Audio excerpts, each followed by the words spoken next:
Hello students, Raman School of Physics or বিশেষকৈ ইলেক্ট্ৰষ্টেটিক্সৰ তৃতীয়টো ভিডিঅ'লৈ সকলোকে মই সত্যপ্ৰতিম গাইনে স্বাগতম জনাইছো। লাষ্ট ক্লাছত আমি বেসিক্যালি পঢ়িছিলো যে মেথডস অফ চাৰ্জিং মেইনলি দুটা, এটা হৈছে ইন্ডাকশন মেথড আৰু এটা হৈছে কণ্ডাকশন মেথড, আৰু লগতে আমি পঢ়িছিলো properties of charges. Properties of চাৰ্জেছৰ যিখিনি নোটছ হয় সেইখিনি মই আপলোড কৰিব থাকি গ'ল, মই এই ভিডিঅ'টোৰ লগতে আপলোড কৰি দিছো, তোমালোকে এইটো নোট ডাউন পটকে কৰি লোৱা। ओके তোমালোকে আমি এবাৰ এটা ওভাৰভিউ লৈ লওঁ। ইন্ডাকশন মেথড কণ্ডাকশন মেথডৰ বিষয়ে পঢ়িছিলো। আমি জানো যে induction method is better than conduction method because we can give permanent positive or negative charge to a body, to a uncharge body with the help of induction method. Next আমি পঢ়িছিলো তোমাৰ charges of properties of charges. তাত আমি পঢ়িছিলো charges are additive in nature, তাৰমানে the net charge of a body is the algebraic sum of individual charges present in that body. Next, second important asile, that is quantization of charge. Quantization of charge amar ki koisile, each and every charge in this universe are integral multiple of electronic charge, that is charge of proton or electron. tar pisot third to koisil je conservation of charge. tamne ki hoise total charge of an isolated system always remains constant. ইয়াতে কৈ থওঁ, যদি মোৰ আগৰ video' গিটা কোনোবাই miss কৰিছা, তোমালোকে মোৰ ৰামান স্কুল অফ ফিজিক্স ইউটিউবত গৈ পিনি তোমালোকে ভিডিঅ'খিনি চাব পাৰিবা। ডেছক্ৰিপশ্যনটো মই ডেছক্ৰিপশ্যনত মই দি দিম লিংক গিটা ভিডিঅ'ৰ, তোমালোকে গৈ ল'বা। এতিয়া চোৱা, আমি আজি মেইনলি কথা পাতিম numericals on properties of charge. Properties of চাৰ্জেছৰ ওপৰত কেনেকুৱা ধৰণৰ নিউমেৰিকেলছ আমাৰ আহিব পাৰে। ইয়াতে মই কিছুমান কুৱেশ্যন নোট কৰি থৈছোঁ। চোৱা, আমি প্ৰথম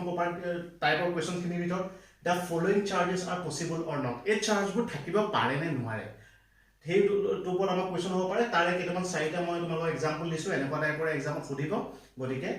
তোমালোকে পটকে বস্তুটো স্নেপশ্বট লৈ থৈ দিয়া কুৱেশ্যনৰ, কাৰণ কুৱেশ্যনখিনি মই কৰি গৈ থাকিম, মোহাৰি গৈ থাকিম। অ'কে, ঠিক আছে। এতিয়া চোৱা, প্ৰথম কুৱেশ্যনটো আমি পাইছোঁ, আমাৰ যিটো ফাৰ্ষ্ট কুৱেশ্যন, তোমালোকে মন কৰিবা যে পসিবল হয় নে নহয়। ফাৰ্ষ্ট কুৱেশ্যনটো মই লৈছোঁ। ফাৰ্ষ্ট কুৱেশ্যনটো আছে 4.8 × 10⁻⁻12 কুলম। এই চাৰ্জটো একচুৱেলি থাকিব পাৰে নে নোৱাৰে, সেই বস্তুটো আমি চাম। এতিয়া আমি জানো যে এইটো কিবা এটা বস্তুৰ চাৰ্জ, কোনোবা এটা বস্তুৰ চাৰ্জ, তাৰমানে আমাক কি দিয়া আছে, আমি জানো যে আমাক কি দিয়া আছে, আমাক দিয়া আছে Q, charge of a body কিমান বোলে প্লাছ 4.8 × 10⁻⁻12 কুলম। ঠিক আছে। এতিয়া আমি জানো যে কোৱান্টাইজেশ্যন অফ চাৰ্জ যেটো প্ৰপাৰ্টি, হি আমাক কি কয় যে each and every charge in this universe are integral multiple of electronic charge বা ইলেক্ট্ৰন অৰ প্ৰটন। মানে প্ৰতিটো charge in terms of electron and proton represent কৰিব লাগিব, সেইটো কোৱান্টাইজেশ্যনে কৈছিলে। আৰু কোৱান্টাইজেশ্যন অফ চাৰ্জৰ আমি এটা ফৰ্মুলা পাইছিলোঁ যে Q equal to N E, তোমালোকৰ মনত আছে চাগে, Q equal to N E. Q মানে কি হয়, চাৰ্জ অফ দ্য বডি, এনটো হৈছে number of protons or electrons, প্ৰটনৰ নাম্বাৰ বা ইলেক্ট্ৰন নাম্বাৰ। যদি পজিটিভ চাৰ্জ হয় এনটোৱে প্ৰটনৰ নাম্বাৰ বুজাব, যদি নেগেটিভ চাৰ্জ হয় ইলেক্ট্ৰনক বুজাব। আৰু স্মল ই হৈছে electronic charge, charge of proton or electron, আৰু তাৰ ভেলুটো হৈছে ±1.6 × 10⁻⁻19 কুলম। তাৰমানে এই ফৰ্মুলাটো ইউজ কৰি আমি নিউমেৰিকেলখিনি সলভ কৰিব পাৰিম। কেনেকৈ আমি কৰিম সলভ, কিউ ভেলুত আমাক দিয়া আছে charge of the body is 4.8 × প্লাছে আছে, মই লিখা নাই সেইকাৰণে 10⁻⁻12 কুলম। আৰু n টো হৈছে number of electron of proton, positive charge হলে নাম্বাৰ অফ প্ৰটনছৰ কথা হ'বই, কিমান আছে plus E to electronic charge, electronic চাৰ্জৰ ভ্যালু কিমান, প্ৰটনো আছে গতে পজিটিভ ভ্যালু আমি কিমান হ'ব 1.6 × 10⁻⁻19 কুলম। ঠিক আছে। এতিয়া আমি ইয়াত n ৰ ভ্যালুটো উলিয়াবলৈ ট্ৰাই কৰিম। n ৰ ভ্যালুটো আমি কেনেকৈ উলিয়াম, n ইকুৱেল টু কিমান হ'ব 4.8 × 10⁻⁻12 কুলম। ঠিক আছে। এইটো কিমান হ'ব 1.6 × 10⁻⁻19 টো তললৈ গুচি আহিব, আৰু যদি আমি ডিভাইড কৰি দিয়া কি পাবা আনসাৰটো 6 × 10⁻⁻19 হ'বলৈ গ'লে 7 হৈ যাব কুলম, হয়নে। তাৰ মানে 3 × 10⁻7 কুলম নহয় 3 × 10⁻7 নাম্বাৰছ অফ কি হয় প্ৰটন, হয়নে। প্ৰটন আছে পজিটিভ চাৰ্জৰ কাৰণে হৈছে, তাৰ মানে এই বডিটোত এক্সেস প্ৰটন কিমান আছে 3 × 10⁻7 নাম্বাৰছ অফ প্ৰটন। গতিকে আমি ক'ব পাৰো যে এই চাৰ্জটো পসিবল হয়। কিয় পসিবল হয়, কাৰণ নাম্বাৰটো কোনো ফ্ৰেকশন নহয়, 3 × 10⁻7 নাম্বাৰছ এটা ইন্টিজাৰ হয়তো পসিবল। এনেকুৱা নাম্বাৰ, ইমান নাম্বাৰ অফ প্ৰটনছ এটা বডিত থাকিব পাৰে। যদি ইয়াৰ ভ্যালু তই ফ্ৰেকশনত পালোহেতেন তেতিয়া আমি কলোহেতেন যে পসিবল নহলহেতেন চাৰ্জটো এতিয়া কি হ'ব চাৰ্জ ইজ পসিবল কেলে 3 * 10⁷ নম্বৰছ অফ প্ৰোটন থাকিব পাৰে যদি পালোহেতেন 0.5 আমি পালোহেতেন বলে 1.35 আমি পালোহেতেন 16.5 কাৰণ 16.5 প্ৰোটন থাকিব নোৱাৰে থাকিলে 16 থাকিব 17 থাকিব ফ্ৰেকশনত কেতিয়াও থাকিব নোৱাৰে বা পইণ্টত কেতিয়াও নম্বৰো থাকিব নোৱাৰে এই নম্বৰ যদি ফ্ৰেকশনত পোৱা বা পইণ্টত পোৱা তেতিয়ালে চাৰ্জটো পসিবল নহয় বুলি আমি ক'ব লাগিব তো প্ৰথমটো আছিল 4.8 আমি কি ক'ম চাৰ্জ ইজ পসিবল নোট কৰা ঠিক আছে এতিয়া আমি নেক্সট টু চাও নেক্সট কোৱেশ্চনটো আমাৰ কি আছিল আমাৰ নেক্সট কোৱেশ্চনটো আমি নোট ডাউন কৰিলা নেক্সট আমাৰ মাইনাস আছিল 6.4 সেকেন্ড টু আমি লৈছিলো 6.4 আমাৰ যেটো সেকেন্ড আছিল this -6.4 into 10 to the power minus of 20 coulomb দিছিলো maybe -6.4 to -20 coulomb এটা এটো পসিবল হয় না নাই সাম নেগেটিভ সাইন আছে তাহলে ইয়াত এক্সেস ইলেক্ট্ৰনছ আছে কিমানটা ইলেক্ট্ৰনৰ কাৰণে চাৰ্জটো হৈছে এটা আমি উলিয়াবলৈ যাম আকৌ সেম ফৰ্মুলা ইউজ কৰি আমি কি কৰিম q = n e হয় না ইয়াত q চাৰ্জটো কিমান আছে আমাৰ -6.4 into 10 to the power -20 10 - 20 unit লিখিব নালাগে ইকুৱেশ্যনত n to number of electron obviously আৰু চাৰ্জটো কি হ'ব এতিয়া ইলেক্ট্ৰনিক চাৰ্জ ইলেক্ট্ৰনৰ কাৰণে চাৰ্জ আছে গতিকে that is -1.6 into 10 to the power -19 coulomb ঠিক আছে এতিয়া ইয়াত n ৰ ভ্যালু উলিয়াম e টো ভ্যালু মাইনাস কেলে গম পালা কাৰণ ইলেক্ট্ৰনৰ কাৰণে চাৰ্জ আছে negative charge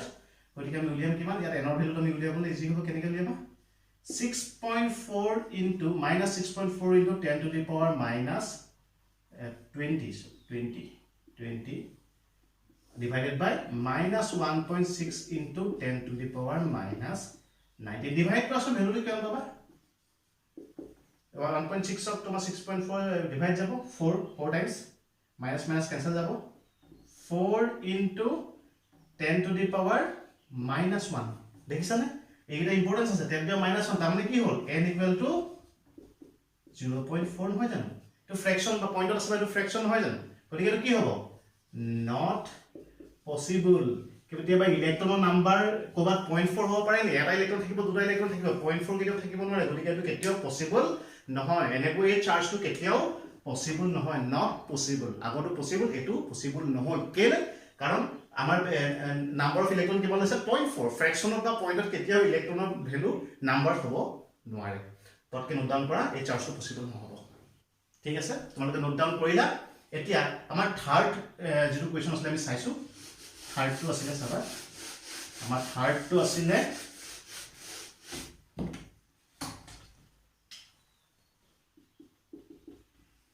8 into 10 to the power -15 coulomb positive obviously positive হয় না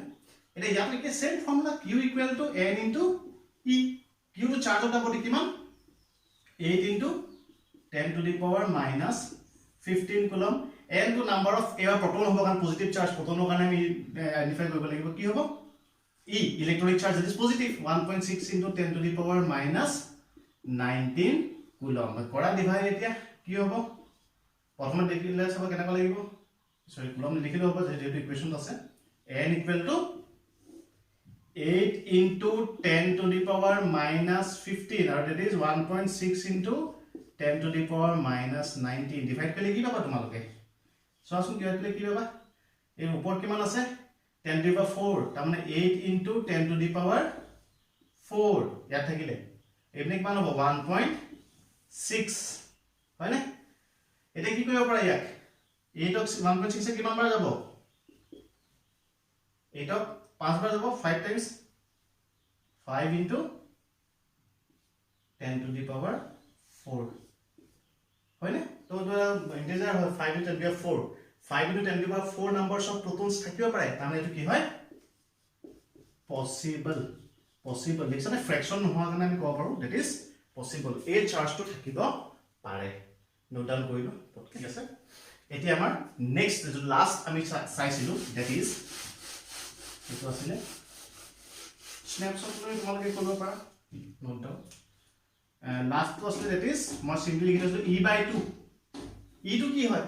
আমি লাষ্ট তো আছিল e/2 e টো কি হয় ইলেক্ট্ৰনিক চাৰ্জৰ ভ্যালুটো 1.6 * -19 কুলম এটা e টো যে it is the smallest directly কব it is the smallest possible charge electronic charge E/2 তাতকে সৰু চাৰ্জ থাকিবই নোৱাৰে গতিকে এইটো ডাইৰেক্টলি আমি কৰিব পাৰো যে পসিবল নহয় তথাপি আমি কৰি চাব পাৰো হয় না কৰি চাব কেনেকৈ পাৰিম আমি q = n ফৰ্মুলাটো পাইছিলো হয় না তে q ভ্যালু কি আছে E/2 গতিকে n * e obviously কি ওলাইছে ডাইৰেক্ট কেনসেল গুছি গৈছে n ৰ ভ্যালু কিমান ওলাইছে হাফ ওলাইছে বা 0.5 তো ফ্ৰেকশনত ভ্যালু কেতিয়াও থাকিব নোৱাৰে number of proton or electron ফ্ৰেকশনত কেতিয়াও থাকিব পাৰে নোৱাৰে গতিকে এটো পসিবল নহয় তোমালোকে নোট ডাউন কৰিলা এতিয়া আমি সেকেন্ড টাইপৰ কোৱেশ্চন এটা চাব লৈছো কোৱেশ্চনটো লিখা আছে চোৱা a glass rod is rubbed with a silk cloth if the glass rod acquires a charge of plus 1.92 into 10 to the power minus 12 coulomb তাৰমানে কি হৈছে silk cloth glass rod এডাল ৰাব কৰি দিয়া হৈছে glass rod এডাল আৰু rub কৰোতে কি হৈছে তোমাৰ glass rod ডাল obviously কি হৈছে চাৰ্জ হৈ গৈছে চাৰ্জ কিমান আহি গৈছে তাত plus 1.92 plus 10 to the power minus 12 coulomb তাৰমানে পজিটিভ চাৰ্জ glass rodত আহি গৈছে দেন তেতিয়া হলে কোৱেশ্চনটো উঠিছে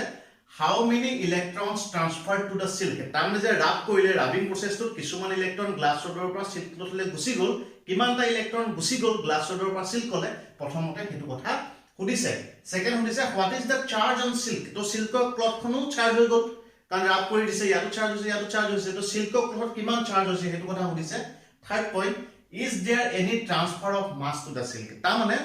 কিবা মাস ইলেক্ট্ৰন ট্ৰান্সফাৰ হৈছে গ্লাছ ৰডৰ পৰা সিল্কলে কিবা মাস ট্ৰান্সফাৰ হৈছে নি ভৰ ট্ৰান্সফাৰ হৈছে নি হেতু কথাও সুধিছে তোমালোকে পটকে নোট ডাউন কৰিলো মইটো মহাই দিম ৰাপ কৰিম ঠিক আছে এতিয়া আমাৰ ফাৰ্স্ট পইণ্ট আমি ডিসকাস কৰিম ফাৰ্স্ট পইণ্ট আমাৰ কি আছিল যে how many electrons are transferred to the silk সিল্কলে কিমান ইলেক্ট্ৰন গুচি গল তাৰ কাৰণে আমি প্ৰথমে মন কৰিব চোৱা তোমাৰ গ্লাছ ৰডত কিমান চাৰ্জ আহিল গ্লাছ ৰডৰ চাৰ্জ কিমান আছে plus 1.92 into 10 to the power minus 12 coulomb তাৰ মানে আমি ক'ব পাৰো গ্লাছ ৰডৰ চাৰ্জ হল কিমান glass ৰডৰ 1 plus 1.92 into 10 to the power minus 12 coulomb charge আহিছে হয়নে কোয়ান্টাইজেশন লগাই দিও কোয়ান্টাইজেশনৰ ফৰ্মুলা কি আছে q = n into e q মানে q ভ্যালু কিমান আছে 1.92 into positive minus 12 coulomb n to আমি নাজানো উলিয়াব লাগিব e to কিমান e to ইলেক্ট্ৰনিক চাৰ্জ প্ৰোটনৰ কালে হৈছে পজিটিভ চাৰ্জ গতিকে কি লম value plus 1.6 into 10 to the power minus 19 coulomb লিখিব দৰকাৰ নাই কেন ইকুৱেশন আছে ঠিক আছে এতিয়া আমি n ৰ ভ্যালুটো উলিয়াই দিও তাৰ নাম্বাৰ অফ প্ৰোটনছ ভ্যালুটো লাভ হয়নে n = কিমান হ'ব 1.92 into 10 to the power minus 12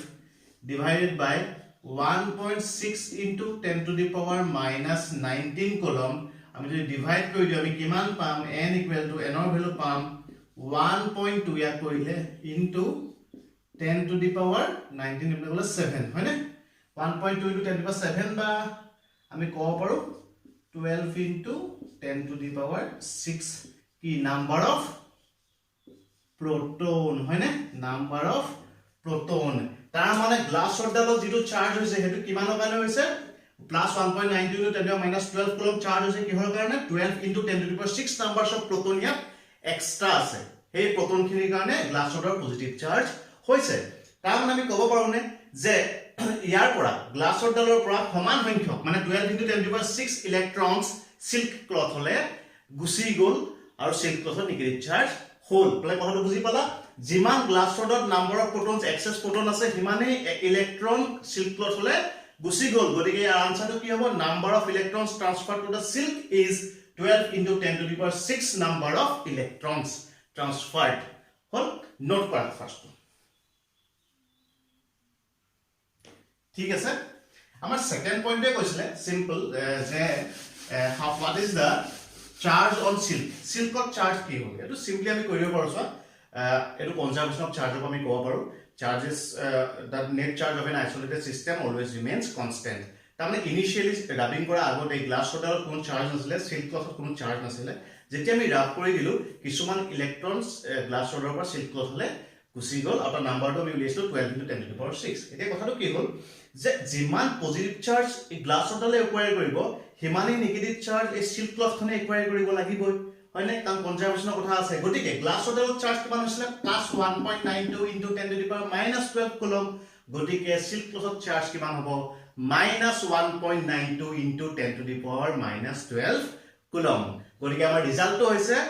আমাৰ যিটো আনসাৰ আছে সেকেন্ড আনসাৰটো আমি কি বুলি কম the charge on silk is minus 1.92 into 10 to the power minus 12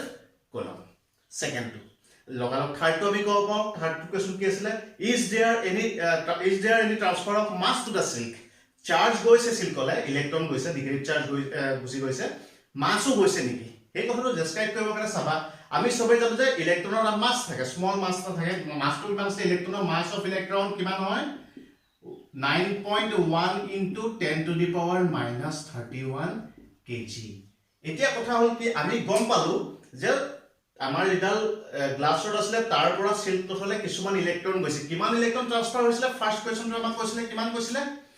যে number of electrons transferred is আমি উলিয়াইছিলো 12 into 10 to the power 6 মানে first point 12/6 numbers of electrons silkলে গুছি গৈছে গতে মাস কিমান ট্ৰান্সফাৰ হ'ব mass transferred to the silk কিমান হ'ব তাৰ মানে কিমান আছে নাম্বাৰ